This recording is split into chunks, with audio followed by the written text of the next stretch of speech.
बऱ्याचदा भाजीला काय बनवायचं असं आपल्याला प्रश्न पडतो आणि तीच भाजी खाऊन कंटाळा येते. अशा वेळी सुरण हा एक खूप छान ऑप्शन आहे. तर स्वागत आहे माझ्या चॅनलवर सारिकाज देशी विदेशी पदार्थमध्ये. आज आपण बघणार आहोत सुरणाचे काप आणि फार कमी वेळात तयार होतात आणि खायलाही फार चविष्ट लागतात. चला तर मग बघूयात रेसिपी. तर सुरण मी इथे व्यवस्थित कापून आणि स्वच्छ धुवून घेतलेलं आहे. सुरण हे कंदमुळासारखं असं मोठं असतं, तर ते आधी कापून त्याच्या कडा मी कट केलेल्या आहेत आणि स्वच्छ धुवून इथे घेतलेला आहे. तर याच्यामध्ये आता कांदा लसूण मसाला मी थोडासा टाकलेला आहे आणि चिमूटभर लाल मिरची पावडर टाकायची आहे रंगासाठी. तसंच हळद टाकायची आहे. थोडासा गरम मसाला मी इथं टाकलेला आहे. गरम मसाला थोडासा ऑप्शनल आहे आणि मीठ चवीनुसार टाकलेलं आहे. जास्त जर तिखट नको असेल तर गरम मसाला नाही टाकला तरी चालेल. आणि आता हे सर्व मसाले आपल्याला सुरणाला व्यवस्थित लावून घ्यायचे आहेत. पूर्ण व्यवस्थित कोट करून घ्यायचं आहे. तुम्हाला याच्यामध्ये जर आलं लसूण टाकायचं असेल तर तेही तुम्ही टाकू शकता, पण शक्यतो हे प्लेन मसाले टाकले तर सुरण चवीलाही छान लागतं आणि त्याचं कोटिंग छान होतं रव्यामध्ये. तर त्यासाठी मी फक्त इथे पावडरचाच मसाला वापरलेला आहे.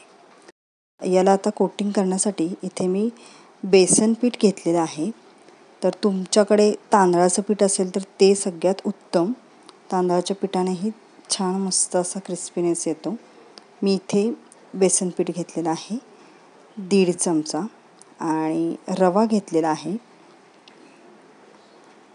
आणि हे दोन्ही जिन्नस आहेत ते व्यवस्थित आपल्याला मिक्स करून घ्यायचे आहेत. तर याच्यामध्ये चिमूटभर लाल मिरची पावडर टाकत आहे. अंदाजाने तुम्ही टाकू शकता, जास्त तिखट हवी असेल त्याप्रमाणे. आणि चवीनुसार मीठ टाकायचं आहे. आणि सगळे पदार्थ आता आपल्याला व्यवस्थित मिक्स करून घ्यायचे आहेत. हळदही टाकलेली आहे याच्यामध्ये आणि आता व्यवस्थित मिक्स करून घेऊया. पीठ टाकल्यामुळे व्यवस्थित बाइंडिंग येतं आणि छान क्रिस्पीनेसही येतो. तर मला इथं थोडंसं पीठ जास्त वाटतं आहे, तर मी पुन्हा थोडासा रवा घेत आहे. तर रवा हा अंदाजाने घ्यायचा आहे. थोडंसं रवा टेक्स्चर आपल्या हाताला लागेल इतपत आपल्याला रवा इथे घ्यायचा आहे. मी इथे जाड रव्याचा वापर केलेला आहे. जर तुम्हाला बारीक रवा आवडत असेल तर तुम्ही बारीक रवा घेऊ शकता. तर याप्रमाणे इथे मी हे मिश्रण बनवून घेतलेलं आहे. तर सर्व काप आपल्याला या मिश्रणामध्ये घोळून घ्यायचे आहेत. तर आपण एक काप घेणार आहोत आणि तो काप याच्यामध्ये आपण व्यवस्थित कोट करून घेणार आहोत. व्यवस्थित पीठ याला लावून घेणार आहोत. तर असे एक मी काप बनवून घेते. असं बोटाने पसरवलं की त्याला व्यवस्थित कोटिंग होतं. आता बघा ज्या ठिकाणी राहिलं आहे त्या ठिकाणी पीठ थोडंसं वरून टाकून त्याला व्यवस्थित बोटाने पसरवून कोट करून घ्यायचं आहे. जेवढं व्यवस्थित तुम्ही कोट कराल तेवढं काप हे क्रिस्पी होतात. तर अशाच प्रकारे इतर कापही आपण तयार करून घेणार आहोत. तर दुसरा कापही मी ते अशाच प्रकारे घोळून घेत आहे. तर सुरण बऱ्याच जणांना आवडत नाही, पण ही रेसिपी जर तुम्ही करून बघाल तर नक्कीच तुम्हाला आवडेल आणि फार सोप्या पद्धतीने मी ही केलेली आहे. बऱ्याचदा मी हे काप बनवून बघितलेले आहेत आणि त्यानंतरच मी ही रेसिपी तुम्हाला शेअर करते आहे. तर तुम्ही माझ्या या पद्धतीने जर बनवलेत तर काप खूपच छान होतात. मी आलं लसूणही घालून बनवून बघितलेले आहेत, पण मला त्याहीपेक्षा असे प्लेनच काप जास्त बरे वाटले. तर मी त्याप्रमाणे तुम्हाला इथं रेसिपी दाखवत आहे. जर कोणाला आलं लसूण टाकून आवडत असेल तर तशीही तुम्ही करू शकता. तर इथे आपण सर्व काप असे बनवून घेत आहोत. सर्व काप आता इथे माझे रेडी झालेले आहेत. तर आपण आता याला शालो फ्राय करून घेऊयात. डीप फ्राय करायचं नाही आहे. शॅलो फ्राय करतो आपण, तर त्यासाठी 2 मोठे चमचे तेल आपण वापरणार आहोत. तर एका पॅनमध्ये मी इथे 2 मोठे चमचे तेल घेतलेलं आहे आणि ते आता सगळीकडे व्यवस्थित पसरवून घ्यायचं आहे. आणि त्यानंतर याच्यामध्ये आपल्याला काप ठेवायचे आहेत.